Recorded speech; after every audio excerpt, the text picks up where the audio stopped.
मैं सत्यवान आर्य, सह आचार्य, बाबू शोभाराम राजकीय कला महाविद्यालय अलवर।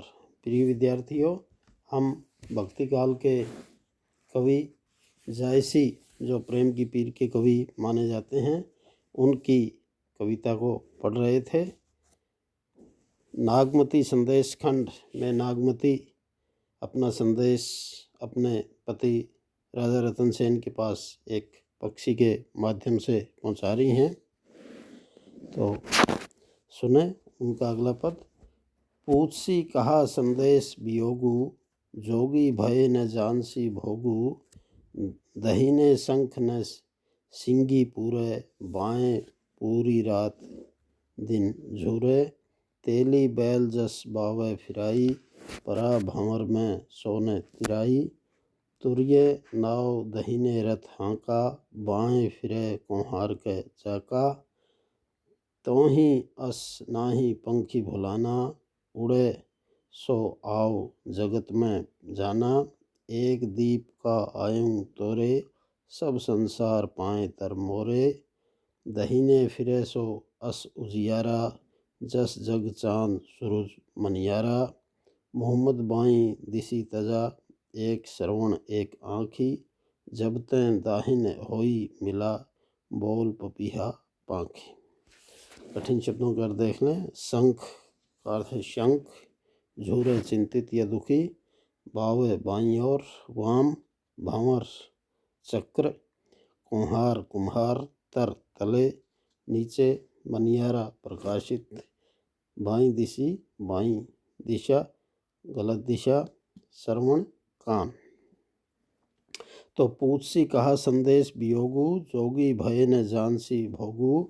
दहीने शंख न सिंगी पूरे, बाएं पूरी राति दिन झूरे। तो ये जो पद है ये संदेश नागमती संदेश खंड से लिया गया है। इसमें राजा रतन सेन के द्वारा पक्षी यानी तोते से चित्तौड़ के संबंध में जो कुछ भी पूछा गया है उसका उत्तर पक्षी को देते हुए दिखाया गया है। और पक्षी कह रहा है राजा रतन सेन से, तू मुझसे विरह संदेश की बात क्या पूछता है। तू जोगी होने पर भी भोग को समझ नहीं सका। तू उचित ढंग से न तो शंख बजा पाता है और न सिंगी बाजे को पूर पाता है, सिंगी बाजे को बजा पाता है। बाएं ढंग से सिंगी को पूर कर तू रात दिन कष्ट भोगता रहता है। कवि का तात्पर्य यह है कि न तो तू दक्षिण मार्गीय ढंग से वैष्णव मार्ग को ग्रहण करता है और न योग साधना को ही अपनाता है। तू योग साधना में वाम मार्ग का अनुसरण कर कष्ट पाता है। तेली बैल जस बावे फिराई, परा भंवर में सोने तिराई। तुर्ये नाव दहीने रथ हाँका, बाएं फिरे कुम्हार के चाका। तेली के बैल की तरह से तू बाएं फिरता रहता है, अर्थात वाम मार्ग पर चलता रहता है। तेली का बैल चक्कर काटता रहता है परंतु वह कभी उससे मुक्त नहीं हो पाता। उसी प्रकार तुम भी वाम मार्ग पर चलने से भव चक्कर में पड़े हुए, इन संसार चक्कर में तुम पड़े हुए हो और ब्रह्म का साक्षात करने में सफल नहीं हो रहे हो। संसार में घोड़ा, नाव और रथ दाहिने हाथ से आंके जाते हैं, इसलिए वे आगे बढ़ जाते हैं, किंतु कुम्हार का चाक बाएं घूमता है, इसलिए वह एक जगह पड़ा रहता है।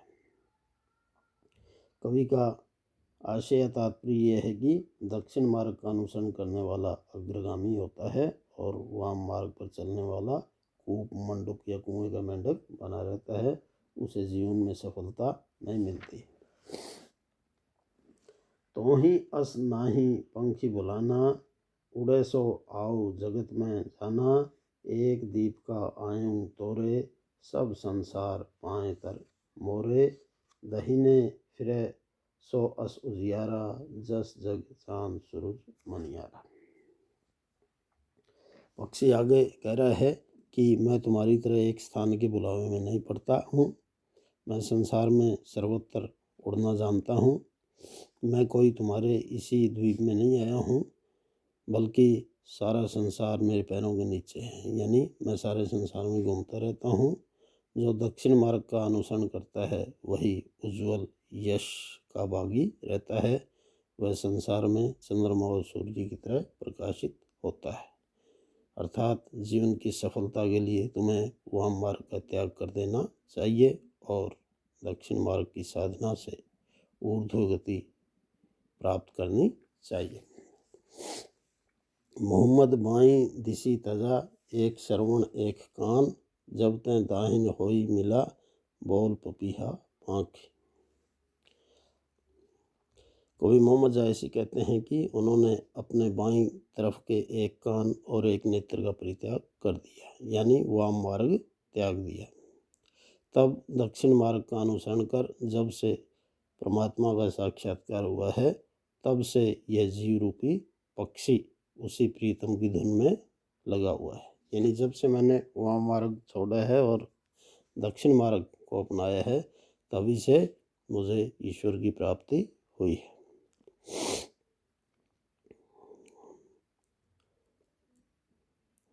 राजा रतन सेन योगी बनकर पद्मावती रूपी परमात्मा की प्राप्ति के लिए वामपंथी साधना में लगा हुआ है। इसी कारण वह संसार चक्र में फंसा हुआ है। कवि ने इस तरह की भाव व्यक्ति के द्वारा साधना के लिए दक्षिण मार्ग का समर्थन किया है। तेली का बैल और कुम्हार का चाक बाईं ओर घूमता है। बाईं दिशा गलत दिशा है, अतः साधना के वाम मार्ग पर चलने वाले व्यक्ति भी लक्ष्य प्राप्ति से भ्रमित हो जाता है। दक्षिण मार्गी साधना को ही कवि ने संसार में सब प्रकार से सुखद यश एवं प्रतिष्ठा प्रदान करने वाली बताया है और उपमा, श्लेष, काव्यलिंग तथा समासोक्ति आदि अलंकारों का प्रयोग भी इस पद में हुआ है। अगला पद देखें। हों धू अचल दाहिनी लावा, फिर सुमेरु चित्तूरगढ़ आवा, देखेऊं तोरे मंदिर घमोई, मातु तोरी आंधरी भाई रोई, जस सरवन बिन अंधो अंधा, तस ररी मोई तोही चित बंधा, कहेसी मरों को कांवरी लेई, पूत नाही पानी को देई, गई प्यास लागी तेही साथा, पानी दीन दशरथ के हाथा, पानी न पिए आगी पे चाहा, तेही अस सुत जन्म अस लाहा, होई भगीरथ करू तह फेरा, जाहि स्वार मरण के बेरा, तू सपूत माता कर अस परदेश न लेही, अब ताई मुई होई मुए जाई गति ते। कठिन शब्दों के अर्थ देख लें। घमोई घूमना या नष्ट होना, ररी मुई रो रही थी या मर रही थी, कांवरी कांवड़, लाहा लाभ मुकर मर करके। इसमें तोते के माध्यम से कवि ने दक्षिण मार्गीय साधना की महिमा की वंदना की है और उसे श्रेष्ठ बतलाया है। रतन सेन की माता की दयनीय दशा का वर्णन भी इस पद में किया गया है। देखें। हों धूत अचल दाहिनी लावा, फिर सुमेरु चित्तूरगढ़ आवा, देखेऊं तोरे मंदिर घमोई, मातु तोरी आंधरी भई रोई। राजा रतन सेन को संबोधित करके तोता कह रहा है कि मैंने अचल ध्रुव को दाहिने हाथ में रखते हुए सुमेरु की परिक्रमा की और फिर चित्तौड़गढ़ आया। वहाँ पर मैंने तुम्हारा नष्ट भ्रष्ट महल देखा।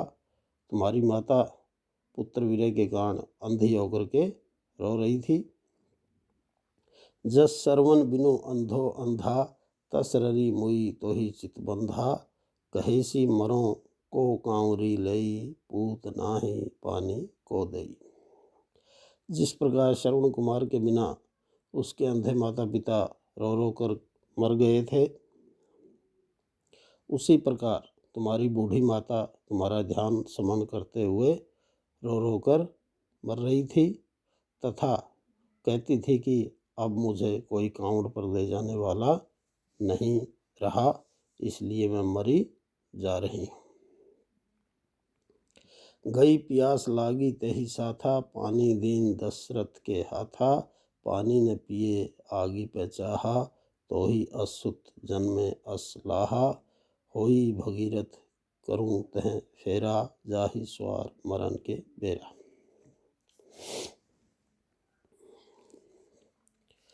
उसी प्रकार तुम्हारी बूढ़ी माता, जिस प्रकार से श्रवण कुमार के बिना उसके अंधे माता पिता रो रो कर मर गए थे, उसी प्रकार से तुम्हारी बूढ़ी माता तुम्हारा ध्यान स्मरण करते हुए रो रो कर मर रही थी तथा कह रही थी कि अब मुझे कोई कांवड़ पर ले जाने वाला नहीं रहा, इसलिए मैं मरी जा रही हूँ।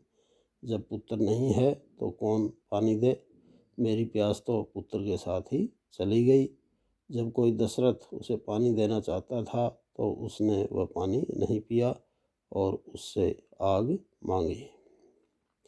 तुम जैसे पुत्र को जन्म देने से उसे ऐसा लाभ मिला, इसलिए तुम भगीरथ बनकर वहाँ लौट जाओ और उसके मरने के समय से पूर्व तुरंत वहाँ पहुँच जाओ।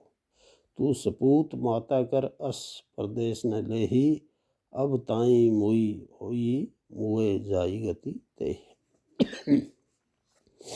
तोता राजा से कहता है कि तुम माता के सपूत हो तो फिर ऐसा प्रदेश क्यों पकड़ रखा है। अब तक तो तुम्हारी बूढ़ी दुखियारी माँ मर गई होगी, इसलिए मर जाने पर ही उसे अंतिम गति प्रदान करो। यहाँ अनेक उदाहरणों के माध्यम से जो तोता है वो राजा रतन सेन को समझाने का प्रयास करता है। राजा दशरथ का उदाहरण और श्रवण के उदाहरण के माध्यम से उसने राजा रतन सेन को वापस उसकी माँ के पास पहुँचने के लिए प्रार्थना की है। अनुप्रास, उपमा, आक्षेप आदि अलंकारों का प्रयोग हुआ है। ठेठ अवधी भाषा का प्रयोग हुआ है।